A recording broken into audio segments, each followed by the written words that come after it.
Stately, plump Buck Mulligan came from the stairhead, bearing a bowl of lather on which a mirror and a razor lay crossed. A yellow dressing-gown, ungirdled, was sustained gently behind him by the mild morning air. He held the bowl aloft and intoned, Introibord altare Dei. Halted, he peered down the dark, winding stairs and called up coarsely, Come up, Kinch! Come up, you fearful Jesuit! Solemnly he came forward and mounted the round gun-rest. He faced about and blessed gravely thrice the tower, the surrounding country, and the awaking mountains.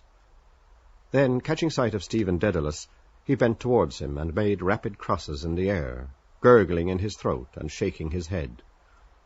Stephen Dedalus, displeased and sleepy, leaned his arms on the top of the staircase and looked coldly at the shaking, gurgling face that blessed him, equine in its length, and at the light, untonsured hair, grained and hued like pale oak. Buck Mulligan peeped an instant under the mirror, and then covered the bowl smartly. Back to barracks, he said sternly. He added, in a preacher's tone, For this, O dearly beloved, is the genuine Christine, body and soul and blood and ooms. Slow music, please. Shut your eyes, gents. One moment.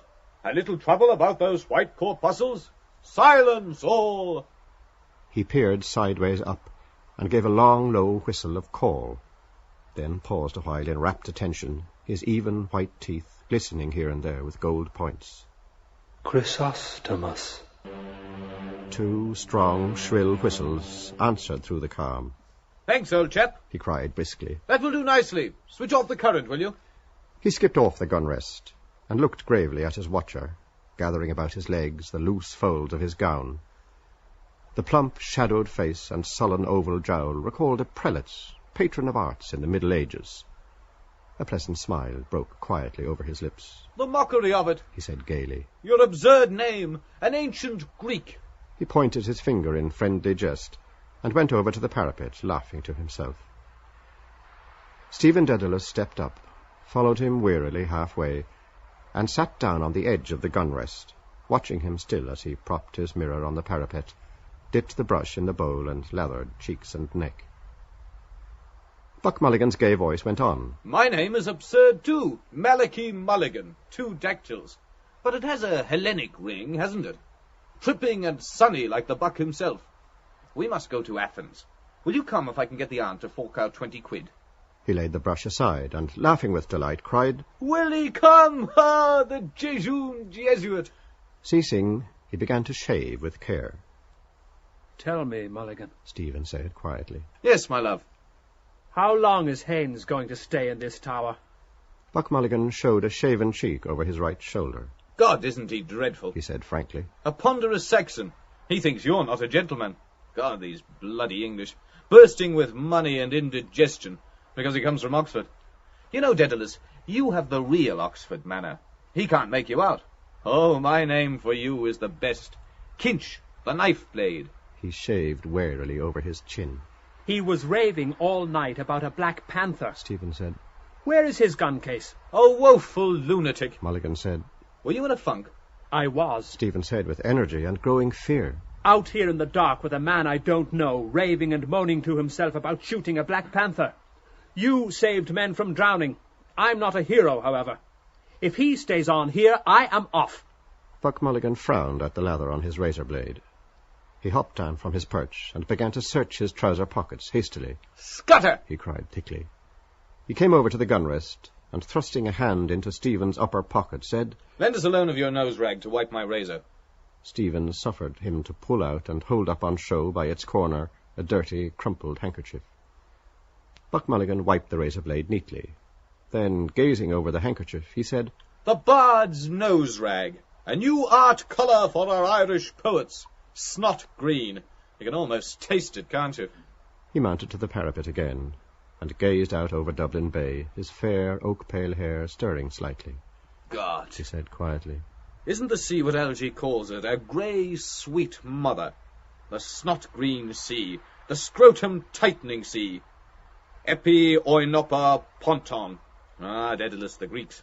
I must teach you. You must read them in the original. Thalata! Thalata! She is our great, sweet mother. Come and look. Stephen stood up and went over to the parapet. Leaning on it, he looked down on the water and on the mail-boat clearing the harbour mouth of Kingstown. Our mighty mother, Buck Mulligan said. He turned abruptly his great searching eyes from the sea to Stephen's face. The aunt thinks you killed your mother, he said. That's why she won't let me have anything to do with you. Someone killed her, Stephen said gloomily. You could have knelt down, damn it, Kinch, when your dying mother asked you. Buck Mulligan said.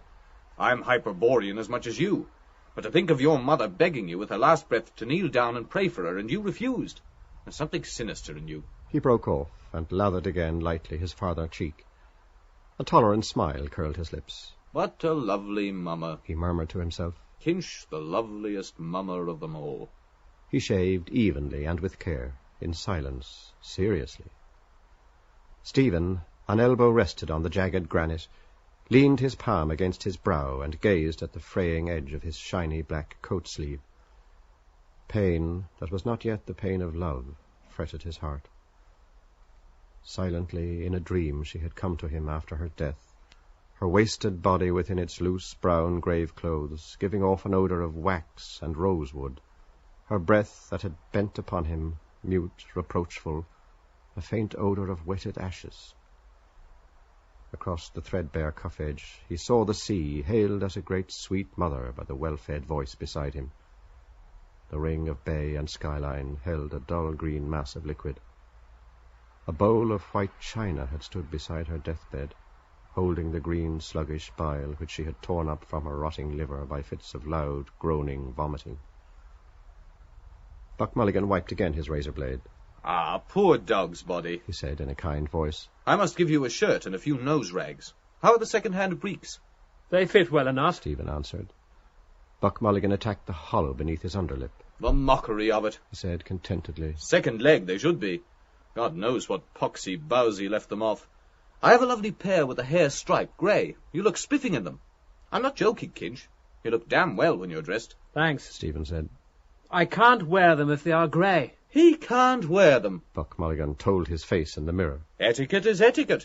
He kills his mother, but he can't wear grey trousers. He folded his razor neatly, and with stroking palps of fingers felt the smooth skin. Stephen turned his gaze from the sea and to the plump face with its smoke-blue, mobile eyes. That fellow I was with in the ship last night, said Buck Mulligan, says you have GPI. He's up in Dottyville with Connolly Norman. General paralysis of the insane. He swept the mirror a half-circle in the air to flash the tidings abroad in sunlight now radiant on the sea.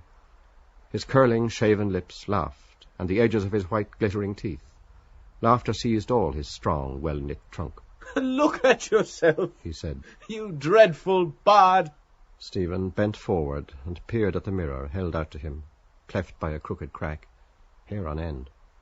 As he and others see me, who chose this face for me, this dog's body to rid of vermin?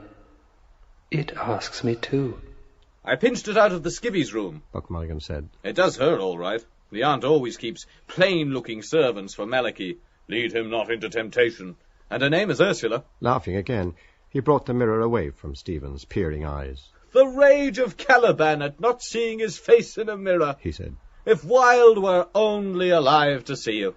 Drawing back and pointing, Stephen said with bitterness, It is a symbol of Irish art, the cracked looking-glass of a servant. Buck Mulligan suddenly linked his arm in Stephen's and walked with him round the tower, his razor and mirror clacking in the pocket where he had thrust them. It's not fair to tease you like that, Kinch, is it? He said kindly. God knows you have more spirit than any of them. Parried again. He fears the lancet of my art as I fear that of his. The cold steel pen. Cracked looking-glass of a servant. Tell that to the Oxy chap downstairs, and touch him for a guinea. He's stinking with money and thinks you're not a gentleman. His old fellow made his tin by selling jollop to Zulus or some bloody swindle or other. God, Kinch, if you and I could only work together, we might do something for the island. Hellenize it. Cranley's arm. His arm. And to think of your having to beg from these swine. I'm the only one that knows what you are. Why don't you trust me more? What have you up your nose against me? Is it Haines? If he makes any noise here, I'll bring down Seymour, and we'll give him a ragging worse than they gave Clive Kempthorpe. Young shouts of moneyed voices in Clive Kempthorpe's rooms. Pale faces. They hold their ribs with laughter, one clasping another. Oh, I shall expire. Break the news to her gently, Aubrey, I shall die. With slit ribbons of his shirt whipping the air, he hops and hobbles round the table, with trousers down at heels, chased by aids of Magdalen with the tailor's shears. A scared calf's face gilded with marmalade. I don't want to be debagged. Don't you play the giddy ox with me? Shouts from the open window, startling evening in the quadrangle. A deaf gardener, aproned, masked with Matthew Arnold's face, pushes his mower on the sombre lawn, watching narrowly the dancing motes of grasshalms. To ourselves, new paganism, Omphalos. Let him stay, Stephen said. There's nothing wrong with him except at night. Then what is it? Buck Mulligan asked impatiently. Cough it up. I'm quite frank with you. What have you against me now? They halted, looking towards the blunt cape of Bray Head that lay on the water like the snout of a sleeping whale. Stephen freed his arm quietly. Do you wish me to tell you? He asked. Yes, what is it? Buck Mulligan answered. I don't remember anything. He looked in Stephen's face as he spoke. A light wind passed his brow, fanning softly his fair, uncombed hair, and stirring silver points of anxiety in his eyes. Stephen, depressed by his own voice, said, Do you remember the first day I went to your house after my mother's death? Buck Mulligan frowned quickly and said, What? Where? I can't remember anything. I remember only ideas and sensations. Why? What happened in the name of God? You were making tea, and I went across the landing to get more hot water. Your mother and some visitor came out of the drawing room. She asked you who was in your room. Yes. What did I say? I forget. You said, Oh, it's only Daedalus whose mother is beastly dead. A flush, which made him seem younger and more engaging, rose to Buck Mulligan's cheek. Did I say that? Well, what harm is that? He shook his constraint from him nervously. And what is death? He asked. Your mother's or yours or my own? You saw only your mother die. I see them pop off every day in the Martyr and Richmond and cut up into tripes in the dissecting room. It's a beastly thing and nothing else. It simply doesn't matter. You wouldn't kneel down to pray for your mother on her deathbed when she asked you. Why? Because you have the cursed Jesuit strain in you, only it's injected the wrong way. To me it's all a mockery and beastly. Her cerebral lobes are not functioning. She calls the doctor Sir Peter Teasel and picks buttercups off the quilt. Humour her till it's over. You crossed her last wish in death, and yet you sulk with me because I don't whinge like some hired mute from Lalouette's. Absurd. I suppose I did say it. I didn't mean to offend the memory of your mother. He had spoken himself into boldness. Stephen, shielding the gaping wounds which the words had left in his heart, said very coldly, I am not thinking of the offence to my mother. Of what, then? Buck Mulligan asked. Of the offence to me, Stephen answered. Buck Mulligan swung round on his heel. Oh, an impossible person! He exclaimed. He walked off quickly round the parapet. Stephen stood at his post, gazing over the calm sea towards the headland. Sea and headlands now grew dim. Pulses were beating in his eyes, veiling their sight, and he felt the fever of his cheeks. A voice within the tower called loudly, Are you up there, Mulligan? I'm coming! Buck Mulligan answered. He turned towards Stephen and said, Look at the sea. What does it care about offences? Chuck Loyola, Kinch, and come on down. The Sassenach wants his morning rashers. His head halted again for a moment at the top of the staircase, level with the roof. Don't mope over it all day, He said. I'm inconsequent. Give up the moody brooding. His head vanished, but the drone of his descending voice boomed out of the stairhead. And no more turn aside and brood upon love's bitter mystery, for Fergus rules the brazen cars. Wood shadows floated silently by through the morning peace from the stairhead seaward where he gazed. Inshore and farther out, the mirror of water whitened, spurned by light-shod hurrying feet. White breast of the dim sea, The twining stresses 2 by 2. A hand plucking the harp strings, merging their twining chords. Wave-white, wedded words shimmering on the dim tide. A cloud began to cover the sun slowly, shadowing the bay in deeper green. It lay behind him, a bowl of bitter waters. Fergus's song. I sang it alone in the house, holding down the long dark chords. Her door was open. She wanted to hear my music. Silent with awe and pity, I went to her bedside. She was crying in her wretched bed. For those words, Stephen, love's bitter mystery. Where now? Her secrets, old feather fans, tasselled dance cards powdered with musk, a gourd of amber beads in her locked drawer, a bird cage hung in the sunny window of her house when she was a girl. She heard old Joyce sing in the pantomime of Turco the Terrible, and laughed with others when he sang, I am the boy that can enjoy invisibility. Phantasmal mirth, folded away, musk perfumed, and no more turn aside and brood, folded away in the memory of nature with her toys. Memories beset his brooding brain. Her glass of water from the kitchen tap when she had approached the sacrament. A cored apple filled with brown sugar, roasting for her at the hob on a dark autumn evening. Her shapely fingernails reddened by the blood of squashed lice from the children's shirts. In a dream, silently, she had come to him, her wasted body within its loose grave clothes giving off an odour of wax and rosewood, her breath bent over him with mute, secret words, a faint odour of wetted ashes.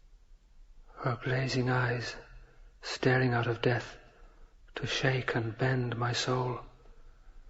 On me alone, the ghost candle to light her agony, ghostly light on the tortured face, her hoarse, loud breath rattling in horror, while all prayed on their knees. Her eyes on me to strike me down. Lidiata rutilentium te confessorum turma circumdet, jubilantium te virginum chorus excipiat. Ghoul, chewer of corpses. No, Mother! Let me be! And let me live! Finch, ahoy! Buck Mulligan's voice sang from within the tower. It came nearer up the staircase, calling again. Stephen, still trembling at his soul's cry, heard warm running sunlight, and in the air behind him friendly words. Daedalus, come down like a good mosey. Breakfast is ready. Haines is apologizing for waking us last night. It's all right. I'm coming. Do for Jesus' sake, for my sake, and for all our sakes. His head disappeared and reappeared. I told him your symbol of Irish art. He says it's very clever. Touch him for a quid, will you? A guinea, I mean. I get paid this morning. The school kip. How much? 4 quid? Lend us one. If you want it. 4 shining sovereigns! Buck Mulligan cried with delight. We'll have a glorious drunk to astonish the druidy druids. 4 omnipotent sovereigns! He flung up his hands and tramped down the stone stairs, singing out of tune with a Cockney accent. Oh, won't we have a merry time, drinking whiskey, beer and wine on Coronation Day. Oh, won't we have a merry time on Coronation Day. Warm sunshine merrying over the sea. The nickel shaving bowl shone, forgotten, on the parapet. Why should I bring it down? Or leave it there all day? Forgotten friendship? He went over to it, held it in his hands a while, feeling its coolness, smelling the clammy slaver of the lather in which the brush was stuck. So I carried the boat of incense then at Clongowes. I am another now, and yet the same. A servant too. a server of a servant. In the gloomy, domed living room of the tower, Buck Mulligan's gowned form moved briskly about the hearth, to and fro, hiding and revealing its yellow glow. 2 shafts of soft daylight fell across the flagged floor from the high barbicans, and at the meeting of their rays a cloud of coal smoke and fumes of fried grease floated, turning. "We'll be choked!" Buck Mulligan said. "Haines, open that door, will you?" Stephen laid the shaving bowl on the locker.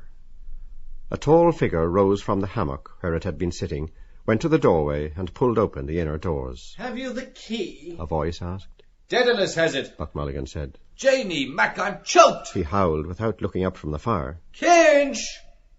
It's in the lock. Stephen said, coming forward.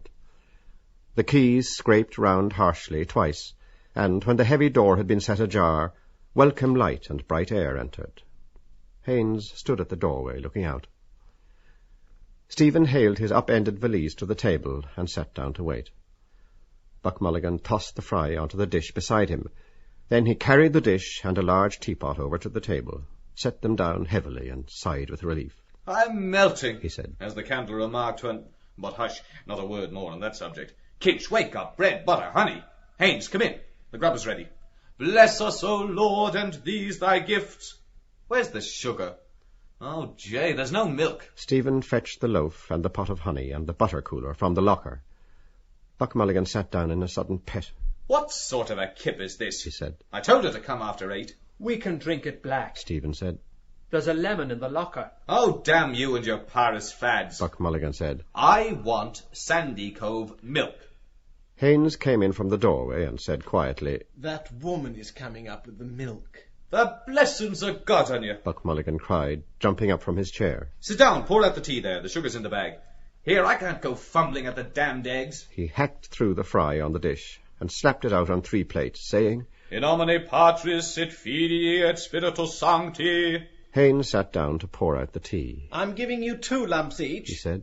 But I say, Mulligan, you do make strong tea, don't you? Buck Mulligan, hewing thick slices from the loaf, said in an old woman's wheedling voice, When I makes tea, I makes tea. As old Mother Grogan said. And when I makes water, I makes water. By Jove, it is tea. Haines said. Buck Mulligan went on hewing and wheedling. So I do, Mrs. Cahill, says she. Big up, ma'am, Says Mrs. Cahill.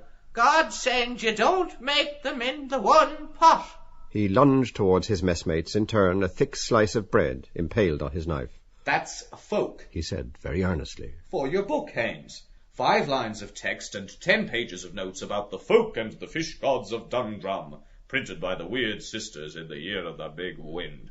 He turned to Stephen and asked in a fine, puzzled voice, lifting his brows, "Can you recall, brother, is Mother Grogan's tea and water pot spoken of in the Mabinogion, or is it in the Upanishads?" I doubt it, said Stephen gravely. "Do you now?" Buck Mulligan said in the same tone. "Your reasons, pray." I fancy Stephen said as he ate. it did not exist in or out of the Mabinogion. Mother Grogan was, one imagines, a kinswoman of Mary Ann. Buck Mulligan's face smiled with delight. "Charming," he said in a finical, sweet voice, showing his white teeth and blinking his eyes pleasantly. "Do you think she was? Quite charming." Then, suddenly overclouding all his features, he growled in a hoarse and rasping voice as he hewed again vigorously at the loaf. "For old Mary Ann, she doesn't care a damn, but hasten up a petticoat to them." He crammed his mouth with fry and munched and droned. The doorway was darkened by an entering form. "The milk, sir." "Come in, ma'am," Mulligan said. "Kinch, get the jug." An old woman came forward and stood by Stephen's elbow. "That's a lovely morning, sir." She said. "Glory be to God." "To whom?" Mulligan said, glancing at her. "Ah, to be sure. Stephen reached back and took the milk jug from the locker. The islanders," Mulligan said to Haines casually. "speak frequently of the collector of prepuces." "How much, sir?" Asked the old woman. A quart. Stephen said. He watched her pour into the measure, and thence into the jug, rich white milk, not hers. Old, shrunken paps. She poured again, a measureful and a tilly.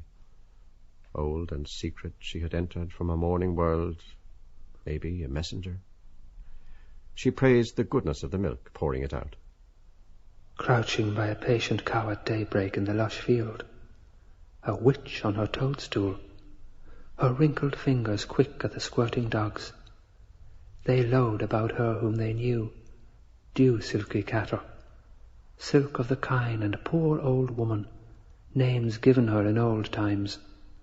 A wandering crone, lowly form of an immortal serving her conqueror and her gay betrayer, their common cock-queen, a messenger from the secret morning. To serve or to upbraid, whether he could not tell, but scorned to beg her favour. It is indeed, ma'am, Buck Mulligan said, pouring milk into their cups. Taste it, sir. She said. He drank at her bidding. If we could only live on good food like that, he said to her somewhat loudly, we wouldn't have the country full of rotten teeth and rotten guts, living in a bog swamp, eating cheap food, and the streets paved with dust, horse dung, and consumptive spits. Are you a medical student, sir? the old woman asked. I am, ma'am, Buck Mulligan answered. Stephen listened in scornful silence. She bows her old head to a voice that speaks to her loudly. Her bone setter, her medicine man. Me she slights. To the voice that will shrive and oil for the grave, all there is of her but her woman's unclean loins, of man's flesh made not in God's likeness, the serpent's prey. And to the loud voice that now bids her be silent, with wondering, unsteady eyes. Do you understand what he says? Stephen asked her. Is it French you're talking, sir? The old woman said to Haines. Haines spoke to her again, a longer speech, confidently. Irish, Buck Mulligan said. Is there Gaelic on you? I thought it was Irish. She said. Be the sound of it. Are you from West, sir? I am an Englishman. Haines answered. He's English, Buck Mulligan said. and he thinks we ought to speak Irish in Ireland. Sure we ought to. The old woman said. And I'm ashamed I don't speak the language myself. I'm told it's a grand language be them that knows. Grand is no name for it. Said Buck Mulligan. Wonderful entirely. Fill us out some more tea, Kinch. Would you like a cup, ma'am? No, thank you, sir. The old woman said, slipping the ring of the milk can on her forearm and about to go. Haines said to her, Have you your bill? We'd better pay her, Mulligan, hadn't we? Stephen filled the 3 cups. Bill, sir. She said, halting. Well, it's 7 mornings a pint at 2p, 7 is a shilling at 2p over, and these 3 mornings a quart at 4p is 3/4 a shilling, and 1 and 2 is 2 and 2, sir. Buck Mulligan sighed, and having filled his mouth with the crust thickly buttered on both sides, stretched forth his legs and began to search his trouser pockets. Pay up and look pleasant, Haines said to him, smiling. Stephen filled a 3rd cup, a spoonful of tea colouring faintly the thick, rich milk. Buck Mulligan brought up a florin, twisted it round in his fingers, and cried, A miracle! He passed it along the table towards the old woman, saying, Ask nothing more of me, sweet. All I can give you, I give. Stephen laid the coin in her uneager hand. We'll owe 2p. He said. Time enough, sir. She said, taking the coin. Time enough. Good morning, sir. She curtsied and went out, followed by Buck Mulligan's tender chant. Heart of my heart, were it more would be laid at your feet. He turned to Stephen and said, Seriously, Daedalus, I'm stony. Hurry out to your school, Kip, and bring us back some money. Today the bards must drink and junket. Ireland expects that every man this day will do his duty. That reminds me Haines said, rising. that I have to visit your National Library today. Our swim first. Buck Mulligan said.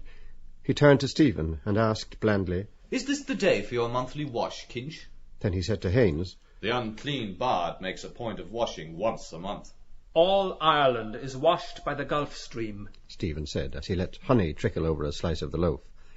Haines, from the corner where he was knotting easily a scarf about the loose collar of his tennis shirt, spoke. I intend to make a collection of your sayings, if you'll let me.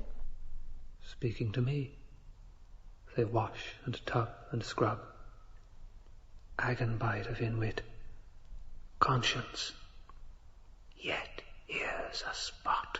That one about the cracked-looking glass of a servant being the symbol of Irish art is deuced good. Buck Mulligan kicked Stephen's foot under the table, and said with warmth of tone, "Wait till you hear him on Hamlet, Haines." Well, I mean it. Haines said, still speaking to Stephen. I was just thinking of it when that poor old creature came in. Would I make money by it? Stephen asked. Haines laughed, and as he took his soft grey hat from the holdfast of the hammock, said, I don't know, I'm sure. He strolled out of the doorway. Buck Mulligan bent across to Stephen and said with coarse vigour, "You put your hoof in it now.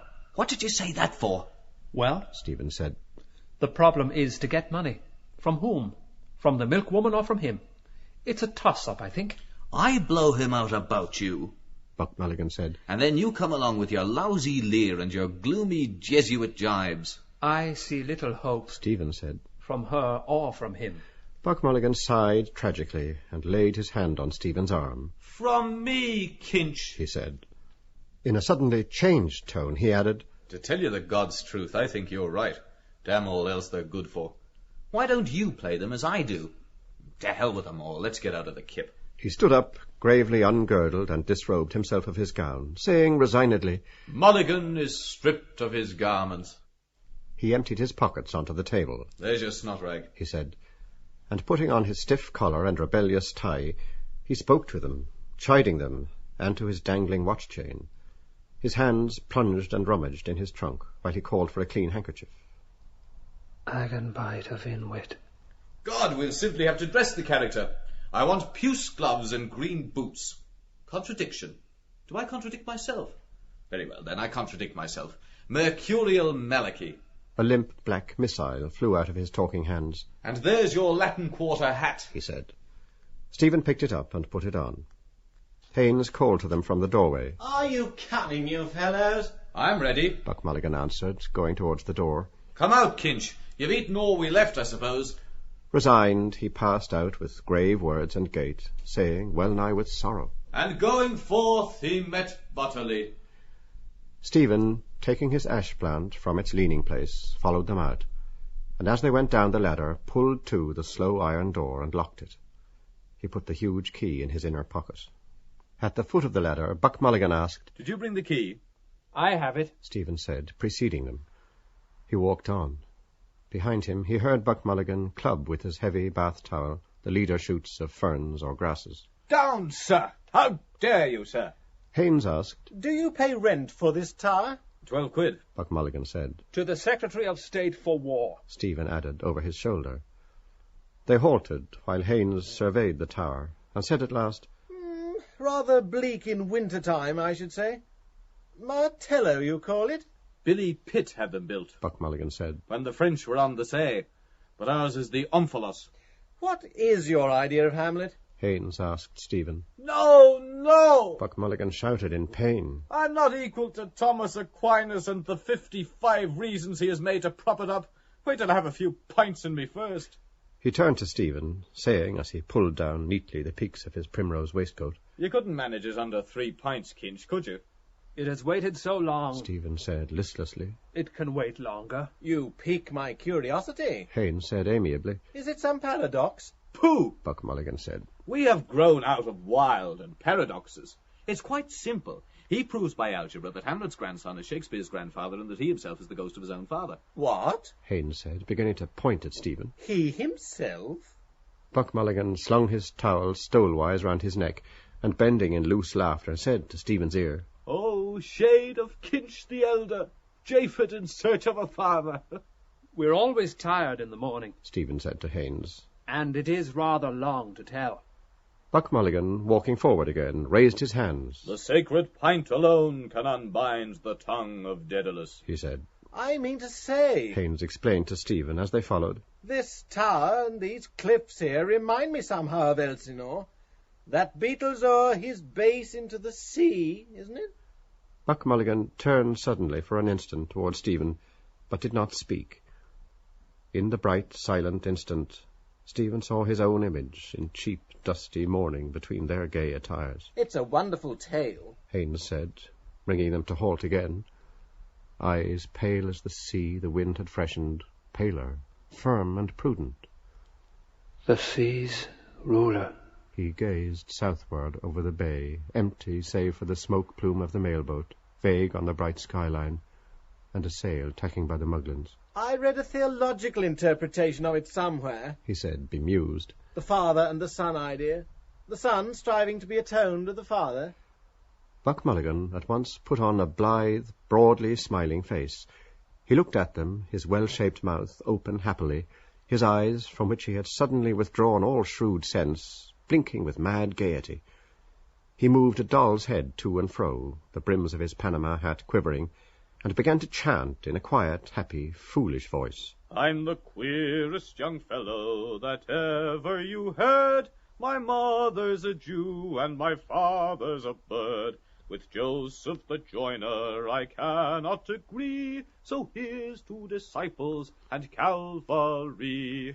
He held up a forefinger of warning. If anyone thinks that I amn't divine, he'll get no free drinks when I'm making the wine, but have to drink water and wish it were plain that I make when the wine becomes water again. He tugged swiftly at Stephen's ash plant in farewell, and running forward to a brow of the cliff, fluttered his hands at his sides like fins or wings of one about to rise in the air, and chanted, Goodbye, now goodbye, write down all I said, and tell Tom, Dick, and Harry I rose from the dead. What's bred in the bone cannot fail me to fly, and all of it's breezy. Goodbye, now goodbye. He capered before them down towards the 40-foot hole, fluttering his wing-like hands, leaping nimbly, Mercury's hat quivering in the fresh wind that bore back to them his brief, bird-like cries.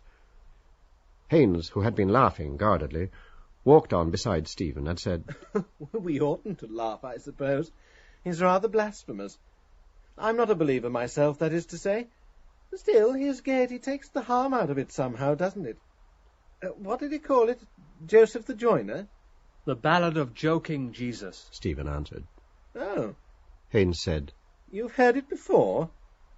3 times a day after meals. Stephen said dryly. You're not a believer, are you? Haines asked. I mean a believer in the narrow sense of the word. Creation from nothing, and miracles, and a personal God? There's only one sense of the word, it seems to me, Stephen said. Haines stopped to take out a smooth silver case in which twinkled a green stone. He sprang it open with his thumb and offered it. Thank you, Stephen said, taking a cigarette. Haines helped himself and snapped the case too. He put it back in his side pocket and took from his waistcoat pocket a nickel tinderbox, sprang it open too, and having lit his cigarette, held the flaming spunk towards Stephen in the shell of his hands. Yes, of course, he said as they went on again. Either you believe or you don't, isn't it? Personally, I couldn't stomach that idea of a personal God. You don't stand for that, I suppose. You behold in me, Stephen said with grim displeasure, a horrible example of free thought. He walked on, waiting to be spoken to, trailing his ash plant by his side. Its ferrule followed lightly on the path, squealing at his heels. My familiar, after me, calling Stephen. A wavering line along the path. They will walk on it tonight, coming here in the dark. He wants that key. It is mine. I paid the rent. Now I eat his salt bread. Give him the key too. All. He will ask for it. That was in his eyes. After all, Haines began. Stephen turned and saw that the cold gaze which had measured him was not all unkind. After all, I should think you are able to free yourself. You are your own master, it seems to me. I am the servant of 2 masters, Stephen said. an English and an Italian. Italian? Haines said. A crazy queen, old and jealous. Kneel down before me. And a third, Stephen said. there is, who wants me for odd jobs. Italian? Haines said again. What do you mean? The Imperial British State, Stephen answered, his colour rising. and the Holy Roman Catholic and Apostolic Church. Haines detached from his underlip some fibres of tobacco before he spoke. I can quite understand that. He said calmly. An Irishman must think like that, I dare say. We feel in England that we've treated you rather unfairly. It seems history is to blame. The proud, potent titles clanged over Stephen's memory, the triumph of their brazen bells. Et unam sanctam catholicam et apostolicam ecclesiam. The slow growth and change of rite and dogma, like his own rare thoughts, a chemistry of stars. Symbol of the apostles in the Mass for Pope Marcellus, the voices blended, singing alone, loud in affirmation, and behind their chant the vigilant angel of the church militant disarmed and menaced her heresiarchs. A horde of heresies fleeing with mitres awry. Photius and the brood of mockers of whom Mulligan was one, and Arius, warring his life long upon the consubstantiality of the Son with the Father, and Valentine, spurning Christ's terrene body, and the subtle African heresiarch Sabellius, who held that the Father was himself his own Son, words Mulligan had spoken a moment since in mockery to the stranger. Idle mockery. The void awaits surely all them that weave the wind, a menace, a disarming, and a worsting from those embattled angels of the church, Michael's host, who defend her ever in the hour of conflict with their lances and their shields. Hear, hear. Prolonged applause. Zut. Nom de Dieu. Of course, I'm a Britisher, Haines' voice said. and I feel as one. I don't want to see my country fall into the hands of German Jews either. That's our national problem, I'm afraid, just now. 2 men stood at the verge of the cliff, watching. Businessman, boatman. She's making for Bullock Harbour. The boatman nodded towards the north of the bay with some disdain. There's 5 fathoms out there. He said, It'll be swept up that way when the tide comes in about 1. It's 9 days today. The man that was drowned. A sail veering about the blank bay, waiting for a swollen bundle to bob up. Roll over to the sun a puffy face, salt white. Here I am. They followed the winding path down to the creek. Buck Mulligan stood on a stone, in shirt-sleeves, his unclipped tie rippling over his shoulder. A young man, clinging to a spur of rock near him, moved slowly, frog-wise, his green legs in the deep jelly of the water. Is the brother with you, Malachi? Down in Westmeath, with the Bannons. Still there? I got a card from Bannon. Says he found a sweet young thing down there. Photo girl, he calls her. Snapshot, eh? Brief exposure. Buck Mulligan sat down to unlace his boots. An elderly man shot up near the spur of rock, a blowing red face. He scrambled up by the stones, water glistening on his pate and on its garland of grey hair, water rilling over his chest and paunch and spilling jets out of his black, sagging loincloth. Buck Mulligan made way for him to scramble past, and, glancing at Haines and Stephen, crossed himself piously with his thumbnail at brow and lips and breastbone. Seymour's back in town, The young man said, grasping again his spur of rock. chucked medicine and going in for the army. Go to God. Buck Mulligan said. Going over next week to stew.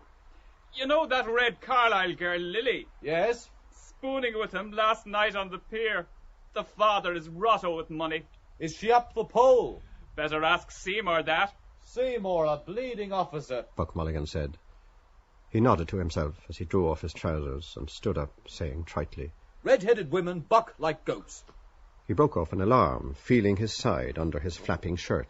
My 12th rib is gone, He cried. and the Übermensch, toothless Kinch and I, the Supermen. He struggled out of his shirt and flung it behind him to where his clothes lay. Are you going in here, Malachi? Yes, make room in the bed. The young man shoved himself backward through the water and reached the middle of the creek in 2 long, clean strokes. Haines sat down on a stone, smoking. Are you not coming in? Buck Mulligan asked. Later on. Haines said. Not on my breakfast. Stephen turned away. I'm going, Mulligan. He said. Give us that key, Kinch, Buck Mulligan said. to keep my chemise flat. Stephen handed him the key. Buck Mulligan laid it across his heaped clothes. And 2p, He said. for a pint. Throw it there. Stephen threw 2 pennies on the soft heap, dressing, undressing. Buck Mulligan, erect, with joined hands before him, said solemnly, He who stealeth from the poor lendeth to the Lord. Thus spake Zarathustra. His plump body plunged. We'll see you again. Haines said. turning as Stephen walked up the path and smiling at Wild Irish. Horn of a bull, hoof of a horse, smile of a Saxon.